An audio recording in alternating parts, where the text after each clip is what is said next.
Hello, everyone. This is Adam Meister, the Bitcoin Meister, the Disrupt Meister. Welcome to the One Bitcoin Show. Today is October the 30th, 2017. Have a fun night in Detroit, right, guys? This is a big night in Detroit. Buy and hold, golden hold. Strong hand, long-term thinking, delayed gratification. Yes, and many people in Detroit need to have more of a delayed gratification, or you end up like Detroit. Yeah, I'm mentioning that this is a special night in Detroit. When I see that date, I think about that. It revolves around Halloween. I'm no expert in that thing. Here in Israel, they don't do Halloween, which I think is cool. We do Purim. Jewish people do Purim. Anyway. Welcome to the One Bitcoin Show. Let's jump right into this, all you strong hand people. Remember to check out the notes section below. There are going to be links about everything that I discussed in the show, and I got to actually update the links after the show. It's not clear what everything is about down there right this second if you're watching this live. All right, yeah, yay for live video here. You never know what you're going to get from me. All right, so don't rely on other people in the world of Bitcoin. That is the lesson of today's show. There's so many people who get into this who don't understand. They're like, oh, I'll just let Coinbase hold all my Bitcoin. That's not what Bitcoin's about. The outside world, you rely on other entities to take care of your money, take care of your children, God forbid, take care of all sorts of things. But in the world of Bitcoin, you are responsible for you and your money, and you have to rely on you. So let us jump right into the subject matters that I have. Oh yeah, thank you for the person who sent me like Litecoin over a week ago. I don't check all my altcoin addresses very often, but they're all listed below if you want to send altcoins and send Bitcoin, or if you want to get a nice shirt, there are affiliate links below to get a Trezor at cryptohwwallet.com, all that good stuff. And I'll be talking about cryptohwwallet.com more, because again, you get a storage device, you're relying on yourself to take care of your Bitcoin. That's one of the big things you have to do, is to have your own storage device. All right, a person sent me this. FYI, a friend at work bought over $100,000 in GBTC. Why? Because he had more in a retirement account than cash. The wall of money Brian Kelly refers to is coming. Imagine when the big boys start buying. All right, so that is interesting. The reason people like the Barry Silbert's Bitcoin fund, whatever it is, GBTC, is because of the, I guess, the tax implications that involve your IRA, your retirement account. You can easily transfer it to GBTC. I'm no expert in those matters. In the end of the day, yeah, GBTC, you are relying on them to take care of your Bitcoin. I guess if you're dealing with this retirement account thing, it's the next closest thing to controlling your. I mean, for me, a retirement account, it doesn't have to be this formal definition of what is a retirement account. You say, okay, I have X amount of Bitcoin, that's my retirement account. But if you were already stuck in this IRA paradigm beforehand, there's only so much money you can't take any money out of it without being taxed or something, and being penalized. So this gives those people an option. So I bring this up because I think it's great that people are at least trying to get into Bitcoin as best as they can, and it's clear that a lot of money is running toward Bitcoin. Again, I also bring it up because it's not 100% in tune with the relying on oneself, but it's relying on oneself the best one can when they've already are stuck in the, they already, 25 years ago started saving this traditional method. I guess this is the best way they can extract their money from those funds right now without the fear of penalization and taxation. All right, I went on a longer rant than I planned to on that one. It was funny, yesterday's show, everyone check out yesterday's show. Speaking of rants, when I'm talking about the 80% being the killer app for Bitcoin right now, that basically the people who don't take time to research, the people who don't rely on themselves, the people who just are mindlessly go about their lives, which I generally refer to as the 80%, they are the ones that are fueling just all the craziness in Bitcoin. And we just have to sit back and, if you're a smart person, just watch it all happen, stick to the plan, and you'll be fine. But one of the most hilarious things is I always check the chat afterwards. I don't check the chat during unless you send a super chat, which I can see the color pop up on the side, and then I'll answer your question. But I do read the chats afterwards just to see what and usually the chats are pretty, especially these late, I mean, it depends. There's some guys that come into them that are total trolls or whatever, but it's just so funny. Yesterday, there were so many people, despite me like ragging on the 80% and that mindset of just getting into like the hottest flavor of the month altcoin, you read the chat and this is exactly what guys are talking about. They're like, oh, should I buy this? Should I buy that? They weren't even listening to a word I said. And it's just what I've said this many times. People don't have reading comprehension. They don't have listening comprehension. It's something that baffles me. I can't understand it. Or they just, and maybe they're just, you know, they'd rather just, again, hang out in a chat and talk about nonsense issues than actually learn. And so all those people that are like that, they're just fueling it. They're fueling what's going on, and just smart people are rewarded here. And people like that are not going to be rewarded. We're going to be making money off of them, whether we like it or not. So again, rely on yourself, people. Don't rely on the things you read in the chat. I'll tell you that. Oh my God.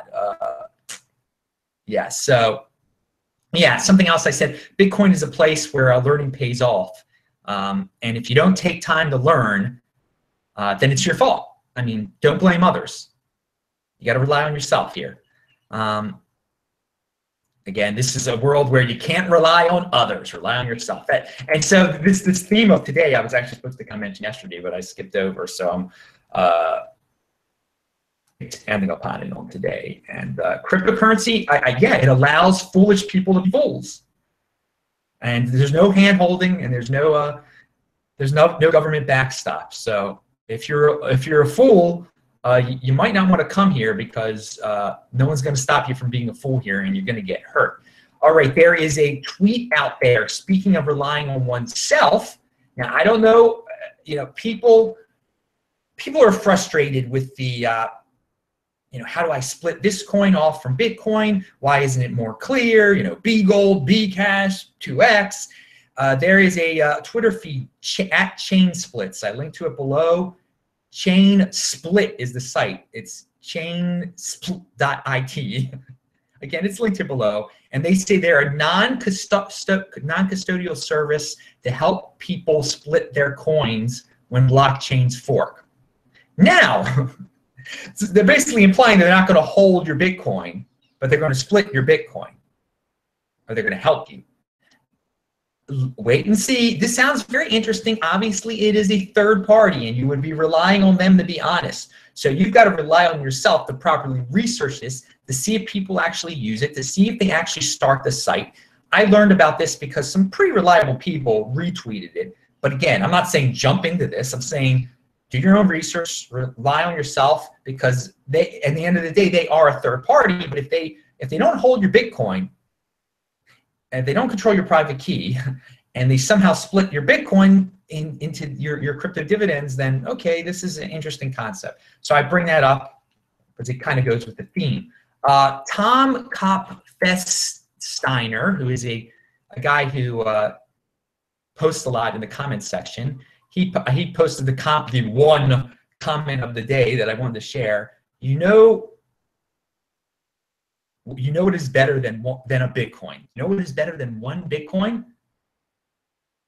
2 Bitcoin. So yeah, that was good. That was good. This is the One Bitcoin show. So remember, get 1 Bitcoin, guys, and then eventually you'll get 2 Bitcoin, just especially with the crypto dividends and everything. So you got to start slow with 1, make that your first goal, and then 2, then 5, then 10, then 21, 16, then 10, you know, pound that like button, people, if you like acquiring Bitcoin and you like the patience and you like that. I can only say that once a show on the One Bitcoin show. I can only say that phrase once. So remember to smack the like button.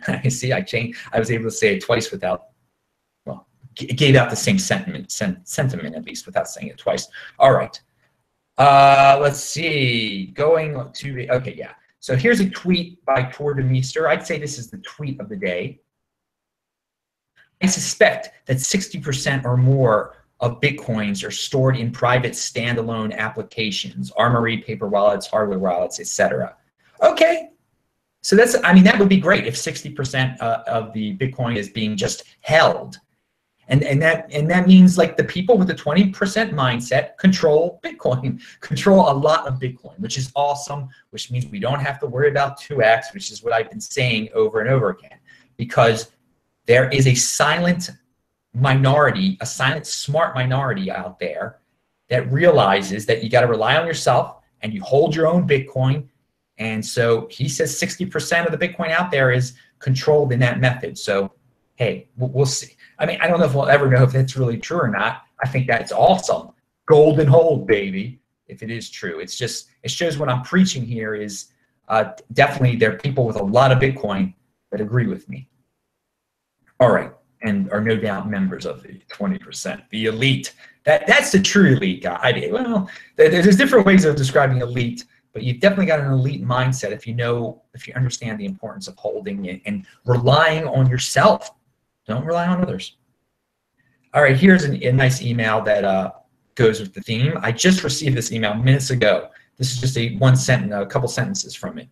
Right after, this is a guy who was just buying altcoins wildly. He didn't know what he was buying. He got pretty lucky with it, but he started watching the show. He said, right after I left the altcoins I was holding, they all crashed horribly.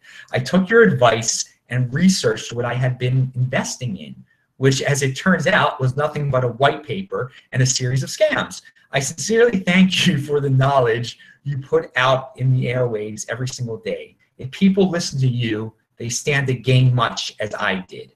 And yeah, thank you very much. And I know it isn't glamorous to do this. It's more glamorous to buy white papers, but that, in the end of the day, you're just buying a white paper, which, what the heck is that? Why not buy, get the real thing. You can't beat the real thing, Bitcoin. And then, hey, then you rely on your own research and knowledge. Forbes, Kyle Portley has an article. This might be the best explanation for the price mania around Bitcoin and cryptocurrencies and ICOs.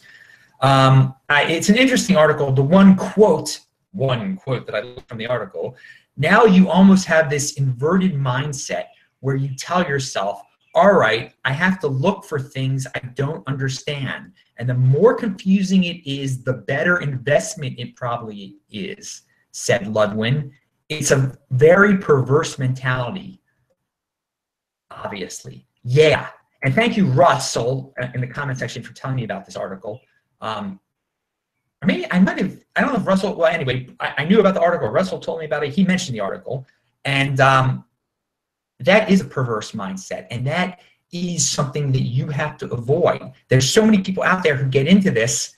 They don't even know what really Bitcoin is. And they think, well, I got to pick the most complex thing possible and buy that, because obviously that's going to do the best. Because there's this desire that there's this mindset that they missed out on Bitcoin. So they got to get into the next Bitcoin, or they got to get into the next Ethereum at this point, because they missed out on Ethereum also, they feel.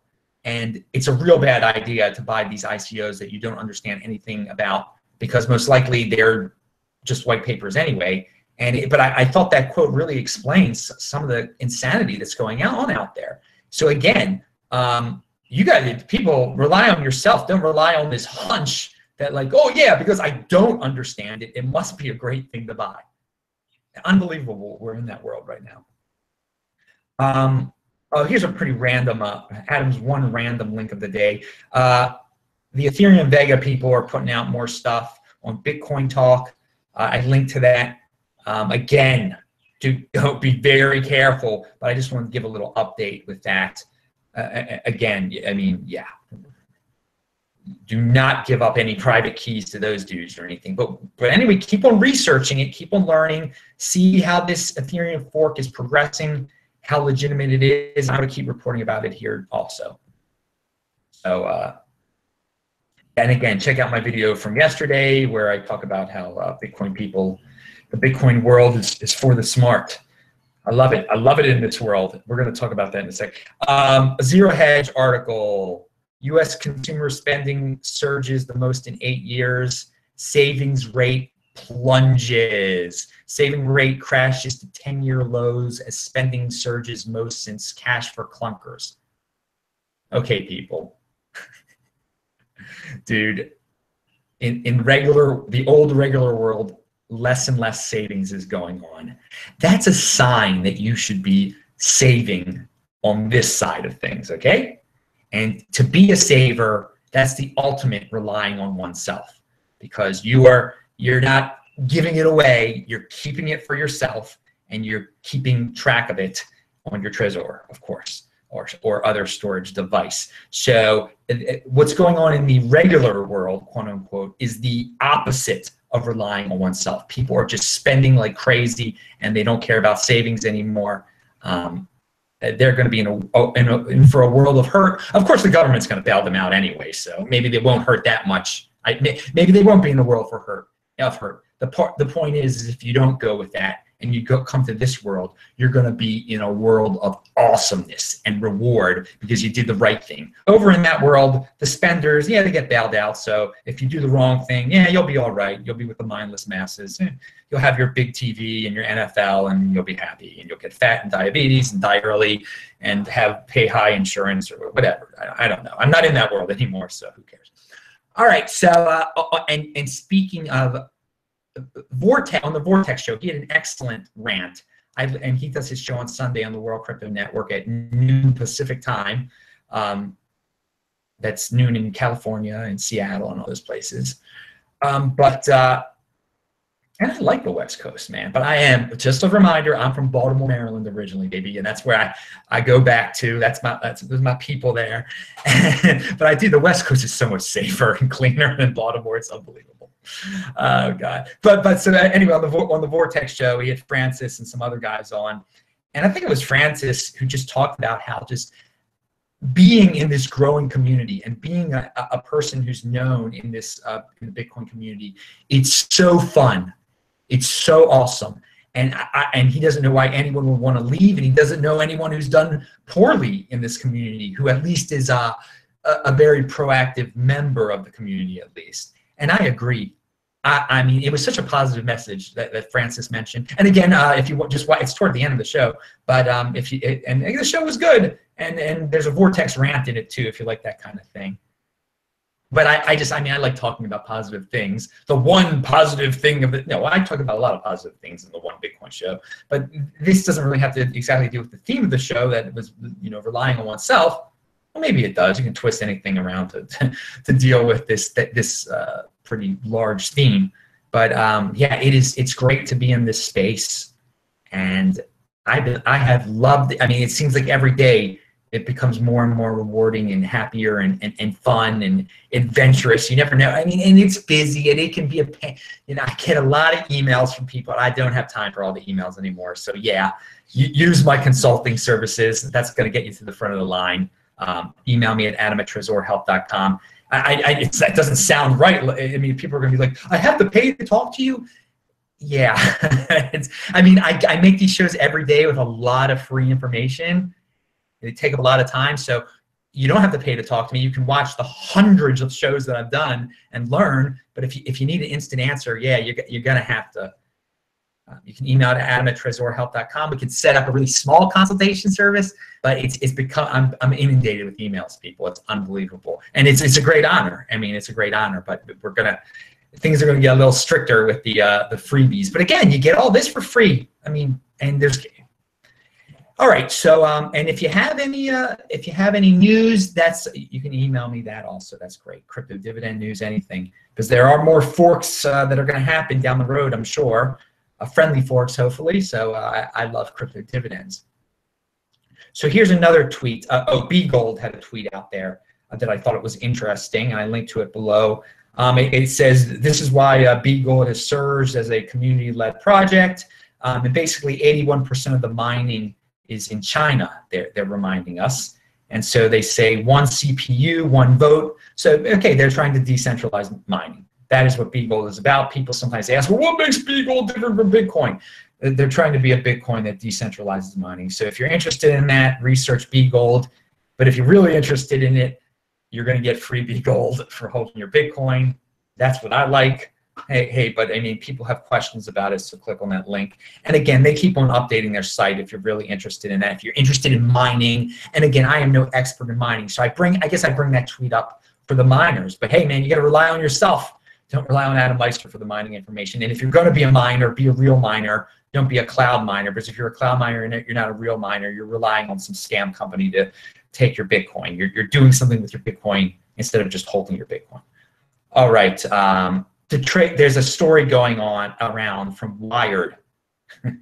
Quite an article. You should read it. It's about a guy who owned a Trezor, had a lot of Bitcoin, a good amount of Bitcoin on it. What he had, like 30 Bitcoin? I forgot what he had on it. $30,000 in Bitcoin. What is that? 5? Okay, yeah, 5 Bitcoin. That's all it is. Wow. Anyway, he had he had something what he considered a lot of Bitcoin, and he lost his PIN, and he also lost his 24-word recovery seed, and he was going crazy, and he got lucky, and was able to he got lucky and was able to recover everything. I bring this up because it is an excellent article, and it's all about about relying on yourself. You can't just forget your PIN. You just can't write down. So I will say this: had this guy used my services, because people come to me, and I help them set up their Trezor over the phone. I do, Trezor setup, and had he come to me, he would have not encountered this problem, because I make sure all of my clients do something that he did not do. All right. And he ended up spending close to a Bitcoin, maybe a Bitcoin, in order to recover his Bitcoin.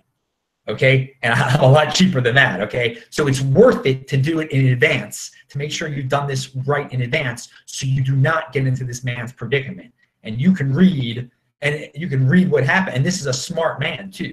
But he made some very bad mistakes that he would not have made had he used Adam Meister's Trezor services. So yeah, if you want to use those services, adam@trezorhelp.com. We can set up a time to talk, and I can do that from wherever in the world, because that's the modern world we live in. I can call, if you're in America and Canada, I can call you up. It's easy, and we can do the Skype if you're in another country. I love this modern world. I love the Bitcoin world. All right, what else do we have here? Another tweet. Oh, this is a great one. Somebody lost $48 million when trading Bitcoin because his position was liquidated. He was a contract holder. I linked to it below. It just shows you why you shouldn't be trading, and you shouldn't be. If you're trading, you don't control your Bitcoin. So if you get into these predicaments, you can get into big trouble and lose everything if you made the wrong bet on some of these exchanges. So somebody lost an incredible amount of money. Again, it's about relying on yourself. It's only this guy's fault. It's his fault, or this company's fault for losing all that. I mean, I don't know if it was an individual who actually controlled that account. It might have been a group of individuals, a trading group. I mean, it's nonsense. Buy and hold, people. But hey, it's their fault. In the world of Bitcoin, they have no one to blame but themselves. So on that note, remember, hey man, if you're conservative with your Bitcoin, you have no one you can praise yourself, because hey, it just kept gaining in value. But if you do crazy things with your Bitcoin, it was you who did them. It was you. So it's your fault in the end of the day. No one's going to bail you out. I'm Adam Meister, the Bitcoin Meister, the Disrupt Meister. Remember to subscribe to this channel, like this video, share this video. Do check out the notes section below. And I guess it's going to be Halloween soon or something. So have fun. Bye.